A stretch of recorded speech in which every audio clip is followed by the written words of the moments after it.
এই শোনো না গো, আমাদের পুতুল ডায়েরি চ্যানেলটি সাবস্ক্রাইব করে পাশে থাকা বেল আইকনটি বাজিয়ে দিও প্লিজ।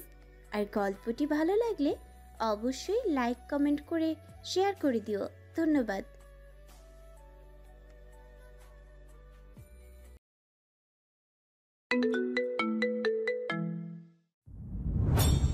শাড়ির কুচি ধরে দরজার সামনে থেকে জুতাটা পরে ছুটে বেরিয়ে গেল রুকসার। পেছন পেছন তাওহিদ সাহেব, জসিম সাহেব এবং বাড়ির অন্যরা যায়। ইর্তিজা নিচে না থাকলেও তো অঘটন ঘটাতে এই মেয়ে দ্বিতীয়বার অপেক্ষা করবে না। আগের বার যেভাবে বিয়ের আসর ছেড়ে পালিয়েছে, মনে উঠলে পিলে চমকে ওঠে। রুষা নিচে নেমে দেখে ইর্তিজা বাইক ধরে দাঁড়িয়েছে। বাইকে উঠে বসবে এমন সময় পেছন থেকে জড়িয়ে ধরে ছুটন্ত বেগে পারফিউমের ঘ্রাণী বলে দিচ্ছে কে হতে পারে। হাত ছাড়ানোর চেষ্টা করে বলল, রুখসার বাসায় যান। যাবো তো, নিয়ে চলুন। আপনার বাসায়? আমার বাসায়ই তো। এই মেয়ে বাংলা বুঝেন না? পেছনে ঘুরে আমার দিকে তাকিয়ে বুঝিয়ে বলুন। জোর করে হাত সরাতেই চাইল রুষা, খেপে গিয়ে বলল, খবরদার, হাত সরালে এখন লজ্জায় ফেলে দেব। পেছনে আমার শ্বশুর, আপনার শ্বশুর দাঁড়িয়ে আছে। ইর্তিজা অপ্রস্তুত ভাবে সটন হয়ে দাঁড়িয়ে রইল। বুঝতে পারছে না পেছন না ঘুরলে কোন লজ্জার মুখোমুখি হতে হয়। আবার মাথা ঠান্ডা রেখে বলল, রুষা ওকে ঘুরছি, আমাকে ছাড়ুন। দুষ্ট হাসি দিয়ে পেছনে বাবার দিকে ফিরে সুনাচে হাত নাড়িয়ে টাটা দেখালো। ইর্তিজা ঘাড় ঘুরিয়ে দেখে সবাই গ্যারেজে দাঁড়িয়ে। বিরক্তি নিয়ে রুষার দিকে না তাকে হাত ধরে শ্বশুরের কাছে নিয়ে দাঁড় করালো। তাওহিদ সাহেবকে বলল, আঙ্কেল আসতে দিলেন কেন? বেঁধে রাখেন। পাঁচই হয়েছে, সব ফেলে বেহার মতো ছুটে এসেছে। নিয়ে যান উপরে, সময় হলে আমি আসবো। রুষা দুকদম পিছিয়ে ধপ করে গ্যারেজের ফ্লোরে বসে গলা ফাটে চিৎকার দিয়ে কাঁদতে থাকলো। আমি এখানে থাকবো না, এখন শ্বশুর বাড়ি যাব, 2 দিন পর আসবো। সাজেদা বেগম মেয়ের কাছে এসে বলল, এই বেহায়া, উঠ, একটা চর দিব। এমন করে কিভাবে? চট দিতে উদ্যত হতে ইর্তিজা বাধা দিয়ে বলল, আন্টি যা করবেন আবার অগোচরে আমার সামনে গায়ে হাত তুলবেন না। আপনাদের মেয়ে অন্যায় করলে সম্পূর্ণ অধিকার আছে শাসন করার, কিন্তু আমার খারাপ লাগবে এখন করলে। আমাকে অপমান করা হবে এতে, এটা নিশ্চয়ই করবেন না আপনারা। তাওহিদ সাহেব ইর্তিজাকে যত দেখছে অবাক হচ্ছে। বয়সের সাথে এতটা পরিপক্ক হবে ভাবনার বাইরে ছিল। অন্যদিকে রুষার ছিচকাদুনের স্বভাব। এতক্ষণে ইর্তিজা রুষার দিকে তাকে মনে মনে বলল, মাশাআল্লাহ, পরিপূর্ণ বউ লাগছে। আবার ওর কর্মকাণ্ড দেখে মজাও পাচ্ছে। হাত পা ছড়িয়ে এইভাবে কাঁদতে দেখে ইর্তিজার ভেতর থেকে দম ফাটানো হাসি আসছে। নিজেকে সামলে রুষার সামনে গিয়ে বলল, উঠুন, কি সমস্যা বলুন? শ্বশুর বাড়ি যাবেন সেটা বুঝিয়ে বললে হয়। এভাবে পুচকে বাচ্চাদের মতো হাত পা ছড়াচ্ছেন কেন? আপনি নিবেন না বলেছেন কেন? আমি আঙ্কেলকে সম্মান করেই নিব না জানিয়েছি। এছাড়া কাবিন হয়েছে, অনুষ্ঠান বাকি, আর আমার এখনো সেটেল হওয়া বাকি। নিয়ে চলেন, ডাক্তাররা জন্মগত সেটেল। নিজেই উঠে শাড়ি ছেড়ে বলল, উফ, নতুন শাড়িটি আমার কেউ বুঝে না। শুনুন, এটাতে ময়লা লেগেছে, নতুন আরেকটা কিনে দিবেন। হতবাক সকলে। জায়েদ সায়েম কি যেন ফুচুর ফুচুর করছে। ইর্তিজা সায়েমকে ডেকে বলল, মামা, রবি আঙ্কেলকে ফোন দিয়ে বলো গাড়ি নিয়ে আসতে। গাড়ি দিয়ে কি করবি? ইর্তিজা প্রগাঢ় দৃষ্টি দিতেই সায়েম বলল, দিচ্ছি, এভাবে তাকাচ্ছিস কেন? তাওহিদ সাহেব এগিয়ে এসে রুষাকে বলল, উপরে চলো রুষা, সিন ক্রিয়েট করো না, লোকজন নামছে, খারাপ ভাববে। চলছে মা বাবা মেয়ের অন্তদগ্ধ। কিছুক্ষণের মধ্যে গাড়ি চলে আসলো রুষাদের বাসার সামনে। ইর্তিজা এগিয়ে এসে বলল, আব্বু, তুমি আর রবি আঙ্কেল আমার বাইক নিয়ে আসো, আমি তোমাদের বৌমা নিয়ে আসছি। আঙ্কেল আপনি কি যাবেন? ওকে ঘুরিয়ে আবার নিয়ে আসবো। তাওহিদ সাহেব মাত্র মুখ খুলবে এমন সময় রুষা বলে উঠল, আব্বু, তোমার এখন যাওয়া লাগবে না, আমি থাকবো 2 দিন। শাশুড়ি ননদকে জ্বালিয়ে এরপর আসবো। আল্লাহ হাফিজ, দোয়া কইরো। রুষা সোজা গাড়ির দরজা খুলে বসে পড়ল, যেন ও প্রতিদিন যায় সেখানে। বাচ্চাদের শিশু পার্কে নিবে বললে যেমন মুখটা চকচক করে লাফিয়ে লাফিয়ে গাড়িতে ওঠে, সেই অবস্থা। তাওহিদ সাহেব জোরেই বলে উঠল, ইর্তিজা, আমার মেয়েটা মনে হয় মাথায় সমস্যা দেখা দিয়েছে, এমন পাগলামি করছে কেন? আমি দেখছি, আমি নিজেই অবাক ওর এমন আচরণ দেখে। আপনি চিন্তা করবেন না, ভরসা রাখুন, এটাই চলবে। সেটাই তো পারছি না। বিড়বিড় করে বলল তাহিদ সাহেব। ইর্তিজা শুনেও না শোনার ভান করে বলল, সরি আঙ্কেল, বুঝিনি। না, কিছু বলিনি। আপনার বিড়বিড় করা কথা পড়ে নিয়েছি। ভরসা না চাইলেও রাখতে বাধ্য আপনি। আচ্ছা আসি। গাড়ি দুটো ড্রাইভিং সিটে বসলো। পাশে সিটে রুষা গাড়ির উইন্ডো দিয়ে সবাইকে হাত নাড়িয়ে বাই দিচ্ছে। ইর্তিজা আজ রুষাকে দেখে অবাক হচ্ছে। স্টিয়ারিং ঘুরাচ্ছে আর ওর দিকে তাকাচ্ছে আর চোখে। রুষা আচমকা বলে উঠল, ইর্তি একটু ফ্রেশ এয়ার চাই। এমন কোথাও নিয়ে চলুন যেখানে গেলে আমি একটু স্বস্তি পাবো, দম আটকে আসছে। এতক্ষণ এসব নাটক করার মানে কি? রুষা গাড়ি সিটে হেলান দিয়ে চোখ বন্ধ করেছিল। ইর্তিজার কথা শুনে চোখ না তুলেই বলল, আমি আর আপনাকে হারাতে পারবো না। আপনি যেভাবে বাসা থেকে বের হয়েছেন, আজ আমার দিকে না তাকিয়ে কিভাবে ভাবলেন আমি ভালো থাকতে পারবো?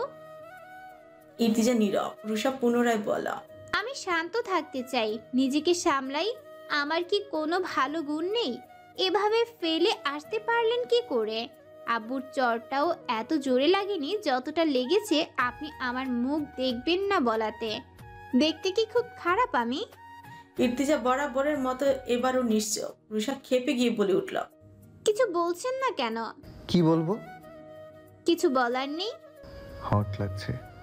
রুষা নেত্রদয় কঠোর বহিরাগত হওয়ার উপক্রম। ইর্তিজা এখনো কঠিন যন্ত্র মানবের মতো মুখ করে স্টিয়ারিং করাচ্ছে, দৃষ্টি সম্মুখের রাস্তায়। রুষার মনে হলো মতিভ্রম, হয়তো ভুল শুনেছে। রুষা বলে উঠল, তোফায়েল স্যার কি ফিরেছে ইন্ডিয়া থেকে? না, কেন? একবার দেখাবো ভাবছি, আজকাল কানে কম শুনি। ইর্তিজা মুখ টিপে হাসছে। রুষা ফ্রিকুচকে বলল, আশ্চর্য, হাসছেন কেন? আপনি ঠিক শুনেছেন, আপনাকে হট লাগছে বলেছি। রুষা অপ্রস্তুত হয়ে শাড়ির দিকে মনোযোগ দিল। না, সব তো ঠিকই আছে। ইর্তিজার দিকে চরম বিস্ময় নিয়ে তাকালো। ইর্তিজা গাড়ি চালানোতে মনোযোগ দিয়ে বলল, মাশাআল্লাহ, অনেক সুন্দর লাগছে। আর অন্য কমপ্লিমেন্টটা ছিল আমার ব্যক্তিগত, যা আমি মনোযোগ দিয়ে এতক্ষণ ধরে দেখছিলাম। কে বলেছে আমি আপনার দিকে তাকাইনি? এতক্ষণে অসংখ্য ভার দেখেছি। এনিওয়েজ, রাতে থাকার প্ল্যান আছে নাকি? প্রথম রোজা শ্বশুর বাড়িতেই ধরবো ভাবছি। আমার রুমের দরজা রাত 10টা পর্যন্ত খোলা থাকবে, এরপর আটকে দেব। ঢোকার হলে এই সময়েই ঢুকবেন। ঢুকবো না। ওকে। রুষা বিরক্ত হয়ে ইর্তিজার কলার ধরে বলল, আপনি এত নিরস কেন? হাত সরান, গাড়ি চালাচ্ছি। রুষা হাত সরিয়ে নিলে ইর্তিজা বলল, রোজার মাস, সংযমের মাস, নিজেকে সংযত করুন। ভূতের মুখে রাম নাম।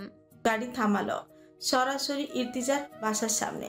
চাইলো গাছপালা দেখতে, আর নিয়ে এলো কংক্রিটের বুকে আকস্মা। রুষার হাত ধরে এক টানে এনে আলতো করে অধর ছুঁয়ে উষ্ণ পরশ দিয়ে গাড়ির দরজা খুলে বেরিয়ে গেল। রুষা হতবিহ্বল, দুই হাতে মুখ ঢেকে নির্বাক। বেরিয়ে আসুন ম্যাডাম, আমি তো নিরস। নিরসের এক ঝলক দেখাতে এই অবস্থা। পুরো নিরসের রসের হাড়ি ঢেলে দিলে তো খুঁজেই পাওয়া যাবে না। আসুন, আপনার শ্বশুর বাড়ির লোকজন দাঁড়িয়ে আছে।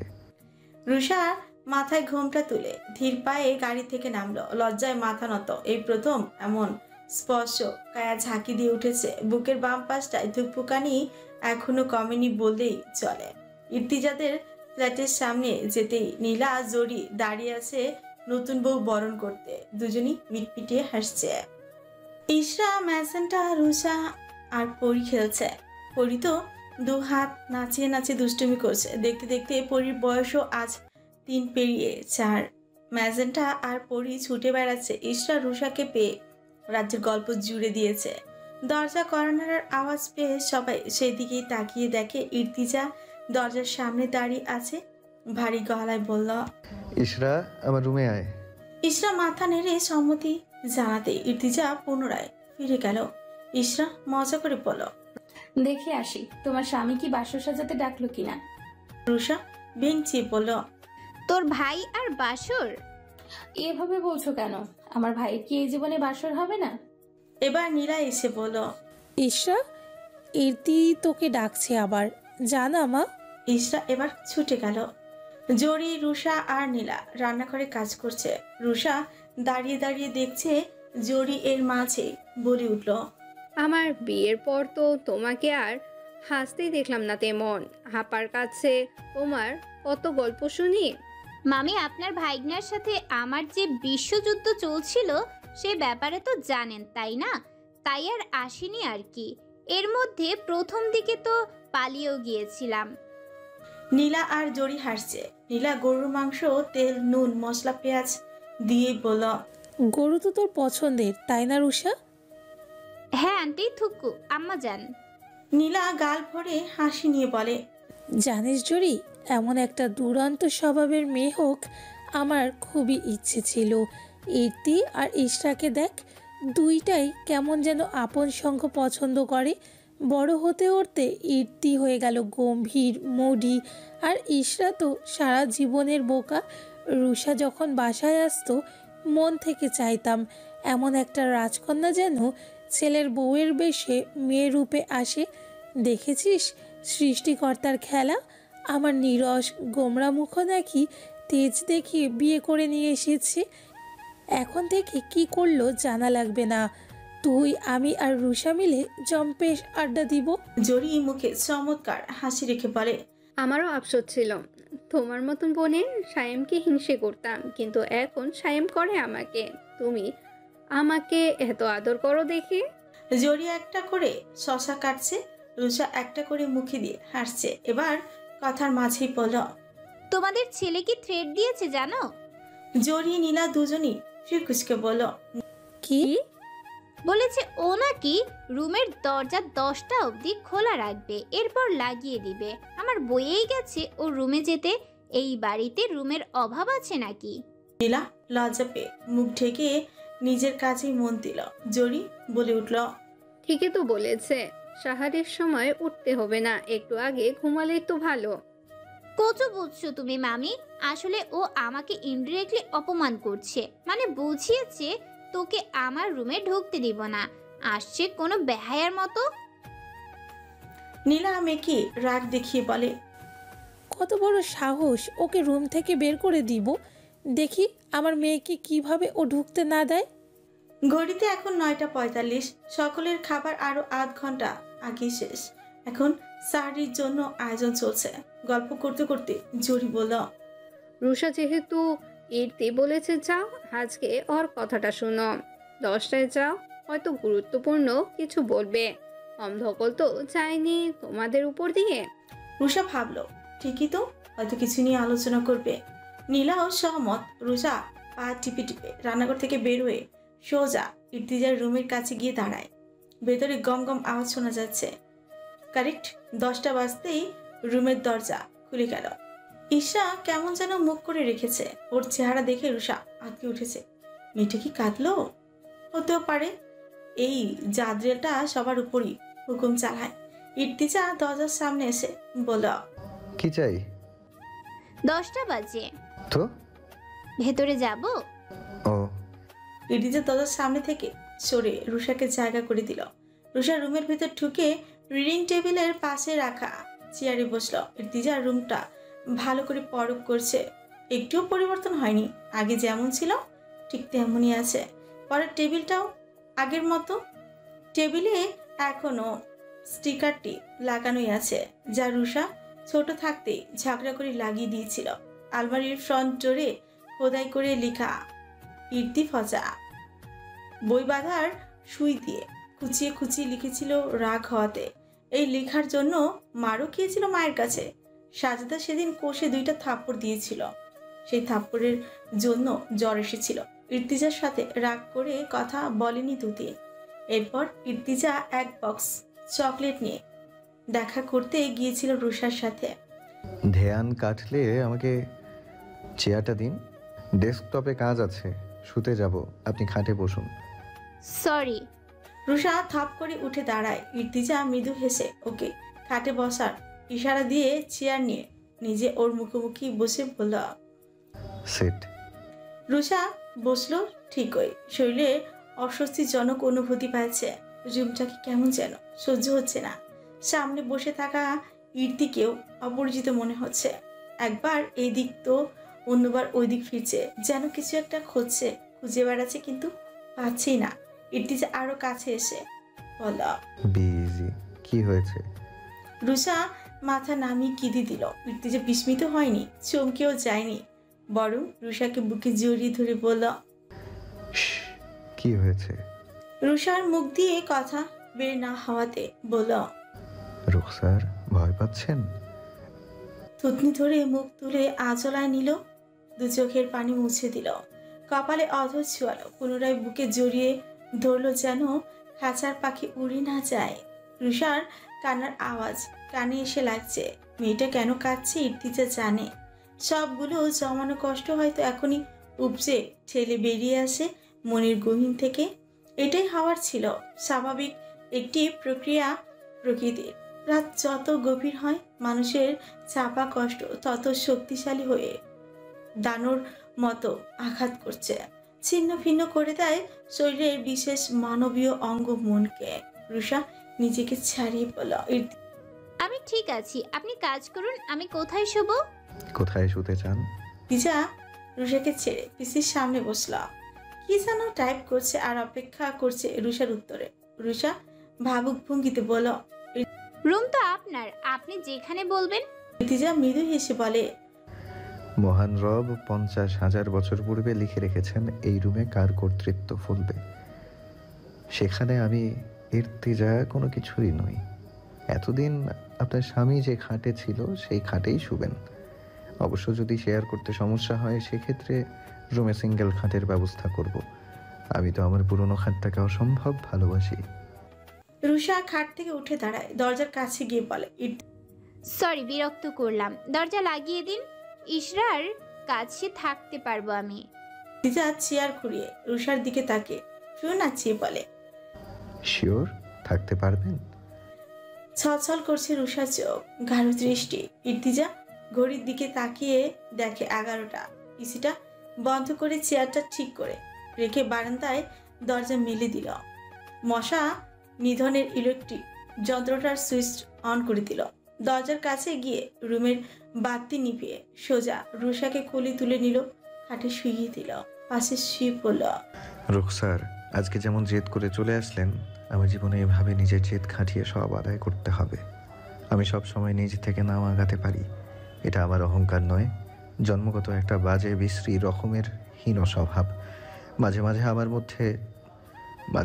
আমার মধ্যে চড়াও হয়, তখন না হয় নিজেকে সামলে আপনার ইর্তিকে সামলানোর দায়িত্বটা ছোট্ট কাঁধটাতে নেবেন, পারবেন না? রুষা ইর্তিজার বুকে মুখ লুকিয়ে নেত্র জলে বুক ভাসাচ্ছে। ইর্তিজা দু হাতে শক্ত আদল আঁকড়ে ধরল মন প্রিয়াকে, শান্ত স্বরে বলল। তা ম্যাডাম, রুখসার বিয়ের প্রথম রাতে আপনাকে কিছু দিতে পারছি না বলে আমি ভীষণ লজ্জিত। সুযোগ পাইনি কেনার। আপনি কিছু মনে করলেও কিচ্ছু হবে না। আপনার স্বামী আপাতত গরিব, যে টাকা ব্যাংকে আছে ওটা দিয়ে ভিসার প্রসেসিং করতে হবে। আমি কিছু বলেছি? তা বলেননি, তবুও সবাই তো দেয়। আপনি সবার থেকে আলাদা সেটা সকলের সামনে আমাকে মোহরানার টাকা দিয়েই বুঝিয়ে দিয়েছেন। ইর্তিজা তৃপ্তি নিয়ে হাসছে। রুষা মিনমিনি গলায় বলল। ঘুমাবেন না? স্যারের সময় উঠতে পারবেন না তো? ইর্তিজা শিউ কুচকে তাকালো রুষার দিকে। ল্যাম্পের ক্ষীণ আলোতে ইর্তিজার মুখ স্পষ্ট, বিরক্তি নিয়ে বলে। আপনার কি মনে হয় আমি অনেক ধৈর্যবান পুরুষ?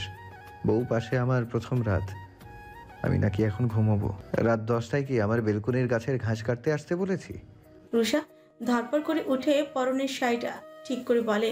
এই, আপনি বলেছেন এটা রমজান মাস সংযমের, এখন কেন উল্টোপাল্টা কথা বলছেন? ইর্তিজা গম্ভীর মুখেই বলে। রুষা আমার বুক শীতল করবেন রাইট নাও। কিশোর বয়স থেকে ধৈর্য ধরেছি। আমার আর কাপড় নেই, এটা তো আম্মাজান দিয়েছেন। কাম ফাস্ট, নো এক্সকিউজ, সেই ব্যবস্থা করা আছে। বিস্মিত হয়ে দেখছে শুকনো ঠোক গিলছে, বুকের উপর হাত দিয়ে মিনিটে কত বিট করছে গুনছে। ইর্তিজা রুষার দিকে চেয়ে আছে, কি ভাবছে এই মেয়ে? প্রগাঢ় স্বরে বলা। রুখসার, আপনি কি রাগ ঢাক করা বিয়ের জন্য অপেক্ষা করছেন? তাহলে বলবো আই অ্যাম সরি, সেটা এখন সম্ভব না। বেরিয়ে যেতে পারেন রুম থেকে, আমি সময় অপচয় করতে প্রস্তুত নই। ইর্তিজা পাশে ফিরে যাবে এমন সময় মুহূর্ত অপচয় না করে আছড়ে পড়ে ইর্তিজার উদম বুকে। কখন যে গাছর অবয়ব খুলে ফেলেছিল ইর্তিজা, রুষা বুঝতেই পারল না। তপ্ত বুকে নিজেকে সবচেয়ে সুখী মানুষ হিসেবে আবিষ্কার করলো। ক্ষীণ হাসলো ইর্তিজা, রুষার চুলে হাত বুলিয়ে পড়ল। নিশির আধারেও নেশা কাটে না, কি জাদু করেছেন আমায়। ওয়াশরুম থেকে ফ্রেশ হয়ে এসে ইর্তিজাকে দুবার ডাকলো রুষা। রুমের বাতি জ্বালাতে চোখ পিটপিট করে তাকালো ইর্তিজা। রুষা পুনরায় খাটের কোল ঘেঁষে বসেই ডাকলো, উঠুন, স্যারই খাবেন না? সময় হয়ে এলো বলে। ইর্তিজা উঠে বসলো। সেলফোন বেজে ওঠা অ্যালার্ম বন্ধ করে রুষার দিকে তাকে ঘুম ঘুম কঞ্চে বলল, কখন উঠেছেন? 10 মিনিট হলো। রুষা বিমুগ্ধ নয়নে নিষ্পলক তাকিয়ে আছে নতুন সম্পর্কে গড়া স্বামীর দিকে। এলোমেলো চুলগুলো কপালের কাছে। বন্ধু ইর্তি হলে এতক্ষণে চুল টেনে হাতের মুঠোয় নিয়ে আসতো, অথচ স্বামী ইর্তিজার দিকে তাকাতেই লজ্জা পাচ্ছে। পিটপিট নেত্রে তাকিয়ে আছে রুষার দিকে। চোখ কচলে চশমা হাতড়াচ্ছে। বেডসাইড টেবিলে রাখা চশমাটা লাগিয়ে রুষার দিকে সে ঠোঁটের কোণে হাসি ফুটিয়ে বলল, এক রাতেই বুঝি স্বামীর প্রেমে পড়ে গেলেন ম্যাডাম রুখসার? সে তো আমি বহু আগেই পড়েছি। কি? কই কিছু না। এই, আমি স্পষ্ট শুনলাম আপনি বলেছেন বহু আগে প্রেমে পড়েছেন। ভুল শুনেছেন। ইর্তিজার বিড়বিড় করে ধূর্ত হাসি দিয়েই বলল, বারে বারে ঘুঘু তুমি খেয়ে যাও ধান, এইবার ঘুঘু তোমার বাঁধিব পরাণ।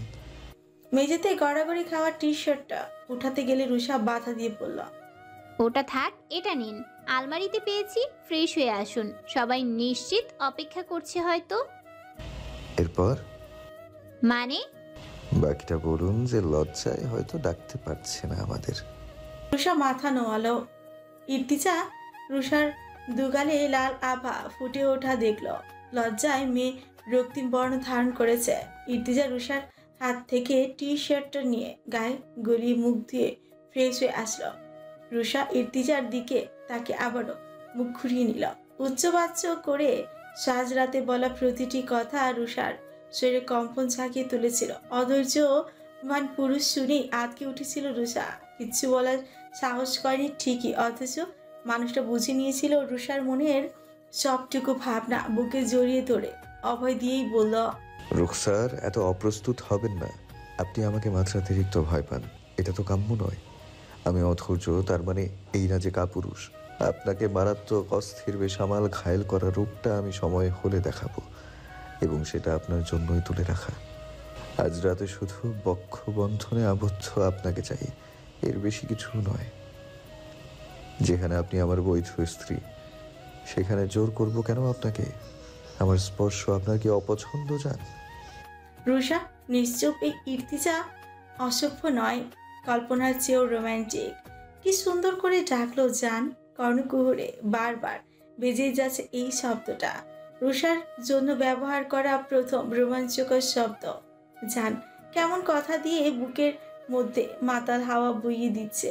শব্দশৈলী বাক্য ব্যবহার শুনলেই নারী প্রেমে পড়তে পারত। এই পুরুষকে অগ্রাহ্য করেছিল রুষা। ইর্তিজার স্পর্শে দেহতনু শিউরে উঠে।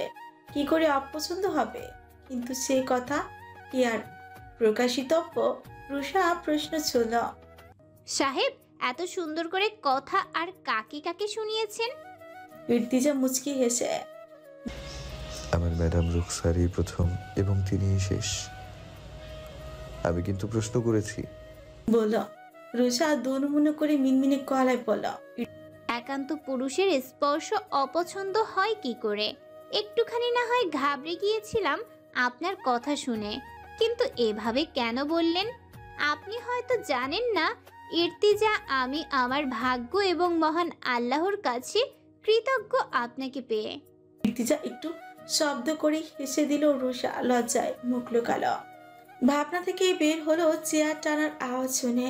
রাতে পিসির পাওয়ার অফ করতে ভুলে গিয়েছিল। পাওয়ার অফ করতে ইর্তিজা চেয়ার ছেড়ে দরজার কাছে গেল। দরজা খুলে দুজনই খাবার টেবিলে বসল। রুষার মনে হলো এই প্রথম সাহারি হঠাৎ বাবা মাকে ছাড়া করবে। চেয়ারে বসে মুখটা মলিন করে রেখেছে। চোখের কার্নিশ পেয়ে গড়িয়ে পড়ল অশ্রু। এর মাঝে ইর্তিজা কাকে যেন ফোন দিল। আসসালামু আলাইকুম আঙ্কেল। ওয়ালাইকুম আসসালাম। উঠেছো তোমরা? জি আঙ্কেল, খেতে বসেছি। আপনি একটু রুকসারের সাথে কথা বলেন, মন খারাপ সম্ভবত। রুষা সহ টেবিলে সবাই কিছুটা বিস্মিত। ব্যাপারটা প্রশংসনীয়। রুষা খুশিতে চোখের পানি ফেলে কানে ফোন দিয়ে বলে, আব্বু। আম্মা কাঁদছো? কাঁদে না, প্রথম রোজা শ্বশুর বাড়িতে। আল্লাহ নারাজ হবে বাবা। সরি, তোমাকে কষ্ট দিয়েছি। ওকে আব্বু, পরে কথা হবে এসব নিয়ে। তুমি কখন আসবে বাবাকে জানিয়ে দিও, জিয়ে নিয়ে আসবো। আচ্ছা। খুশি মনে কথা শেষ করে খাওয়াতেই মনোযোগ দিল। নীলার করা গরুর মাংস প্রথমেই নিয়েছে। জসিম সাহেব টুকটাক দুষ্টুমি করছে। ইসরা এখনো চোখ। ইর্তিজা মেয়েটাকে বেশি বকা দিয়েছে। কোনো কারণে হয়তো ইর্তিজা নীরব প্রাণীর মতো খেয়েই যাচ্ছে। রুষা ওর খাবার প্লেটের দিকে তাকে মুখটা হা সাদৃশ্য করে ফেলল। সায়েম রুষাকে প্রশ্ন করল, রুষা আম্মা, মুখটা এমন করছো কেন? মশা ঢুকবে। রুষা সায়েমকে উত্তর দেওয়ার আগে ইর্তিজা রুষার দিকে ফিরতি ধমকে বলল, মুখে নিয়েছেন 3 নলা আর পানি খেয়েছেন 6 ঢোক। সুস্থ মানুষের মতো খান। পানি খেয়ে পেট ভরাবেন নাকি? গরুর মাংস, ঝাল, সবজি নিন, তাহলে পানি কম খাবেন। আমি গিলতে পারি না পানি ছাড়া। ইর্তিজা চোখ রাঙিয়ে তাকালো রুষার দিকে। সায়েম ধমকে বলল, শুরু হয়েছে ডায়েট চার্ট। এই নিরামিষ সবাই কি তোর মতো এসব লতাপাতা খেতে অভ্যস্ত? আমরা খানদানি মানুষ, মাছ গোস্ত খাই আগে। তুই দেখি আগে লতাপাতা নিয়ে বসছিস। আমার মাছ গোস্ত খাওয়ার মতো টাকা নেই এখন। বাপের টাকা এত আয়েশ করে বিদেশ গিয়ে আরেকটা বাপ খুঁজে বের করতে পারবো না। আর তোমার মতো মামাও আরেকটা থাকবে না সেখানে। আমি যদি সবজি এনজয় করে খাই, তোমার সমস্যা কি? চুপচাপ নিজেরটা খাও। জরি ধমকে দিল সায়েমকে। খাবার টেবিলে আসলেই সায়েম আর ইর্তিজার লাগালাগি শুরু। বাকিরাও শান্তি মতো খেতে পারে না। ইর্তিজা খাবারের দিকে তাকিয়ে বলে, জসিম সাহেব, একটু আস্তে খান। ভুলে যাবেন না আপনি ডায়াবেটিসের পেশেন্ট। Control your self. বাপ প্লিজ, আজকে খাই, কাল থেকে কন্ট্রোল করবো, প্রমিস। তোর মায়ের হাতের গরুর মাংস সেরা। তুই টেবিলে ডাক্তারি বন্ধ কর। মনে হয় যেন হাই স্কুল খুলে বসেছে। হেডমাস্টার ধমকাচ্ছে সবাইকে। নীলা বেগম তো খুশিতে গদগদ। স্বামীর প্রশংসা শুনে আবেগে আপ্লুত। রুষা আচমকা টেবিল থেকে উঠে দাঁড়ায়। ইর্তিজা রুষার বিপরীত পাশে বসেছিল। উঠে গিয়ে ইর্তিজার সামনে দাঁড়ায়। ইর্তিজার কপালে হাত দিতেই রুষার চোখ কপালে। ইর্তিজা হাত সরিয়ে বলে, আই এম অল রাইট। কিসের অলরাইট? গায়ে অনেক জ্বর। খাবার শেষ করুন, সময় শেষ হয়ে যাবে। ছুটে গিয়ে রিডিং টেবিলের উপর থেকে মেডিসিনের বক্সটা নিয়ে এসে পেনকিলার খুলে দিল। নীলা জরির খাওয়া শেষ। ইর্তিজার কপাল গলা ধরে দেখল জ্বর। ইর্তিজা কিছুটা রেগে বলল, উত্তেজিত হয়েও না তো সবাই। ঠিক আছে, আমি জাস্ট টেম্পারেচার একটু বেশি। রুষার চোখ ছলছল। ইর্তিজার জ্বর আসার কারণ সকলের অজানা হলেও খাবার টেবিলে একজন স্পষ্ট জানে, কারণ নারীর টান। মানিকজোর দুশ্চিন্তায় জ্বর এসেছে। ছোটবেলা থেকেই একজনের একটু শরীর খারাপ হলেই অপরজনের ওপর সেটার প্রভাব খানিকটা পড়ে। দুজনেরই দুশ্চিন্তায় কেটেছে রাত। কেউই কষ্টটা প্রকাশ করেনি। ভাইকে একবার দেখে পুনরায় অশ্রুসিক্ত হলেও দোকাল। ইর্তিজা সবাইকে বুঝিয়ে খাবার খেয়ে উঠল। রুষাকে বলল আসতে। রুষাও পেছন পেছন ঢুকতেই রুমের দরজা লাগিয়ে শরীর টানটান করে বিছানায় গা এলিয়ে দিল। রুষা পাশে বসে জিজ্ঞেস করল, মাথায় পানি দিব? পাশে থাকেন, চুলে বিলি কেটে দিন। চুলের গোড়ায় বিলি কাটে দিচ্ছে রুষা। ইর্তিজা রুষার কোলে মাথা রাখে, চোখ বুজে আছে। শরীরের তাপমাত্রা বৃদ্ধি পাচ্ছে। রুষার অস্বাভাবিক হাত চালনা মাথায় চুড়ে মুখে বলে দিচ্ছে মেয়েটা গভীর দুশ্চিন্তায় আছে। ইর্তিজার ডান হাত ধরে মুখের কাছে নিয়ে আসলো। হাতের তালুতে ঠোঁট ছুঁয়ে বলল, আমি কি এতটাই অবিবেচক যে কাছের মানুষগুলো জীবনের গুরুত্বপূর্ণ সিদ্ধান্ত নিতে একটিবার জানাবে না? রুষা হতভম্ব হয়ে গেল। বিস্ময় নিয়ে বলল, কি হয়েছে? আমার পুতুল প্রিয় বোনটা পুতুল বিয়ে বড্ড পছন্দ করত। নিজ হাতে টিফিনের টাকা জমিয়ে অজস্র পুতুল কিনে দিয়েছি। বায়না ধরতো পুতুলের বিয়ে দেবে। সেই বোন কিনা আমাকে না জানিয়ে নিজেই বিয়ে করে নিত। আমি এতটুকু পরিমাণ রাগ করিনি। আমার রাগটা আপনার উপর রুখসার। আপনি পুরো ব্যাপারটা গত 1 বছর ধরে জেনেও লুকিয়ে রাখলেন আমার কাছ থেকে। রাব্বি কি একবারও পারতো না আমাকে জানাতে? রুষা শুকনো ঠোক গিলছে। রাব্বিকে বিয়ের বুদ্ধিটা যে রুষা দিয়েছে এইটা যদি শুনে আজ তো চিবিয়ে ফেলবে। জোরে জোরে শ্বাস নিচ্ছে, চারিদিকে আজান দিচ্ছে। আজানের সময় দোয়া করতে হয়, করলে কবুল হয়। তাড়াতাড়ি মনে মনে দোয়া চাইল, ইয়া রব, আজকের জন্য রক্ষা করো, আর করব না এমন কাজ।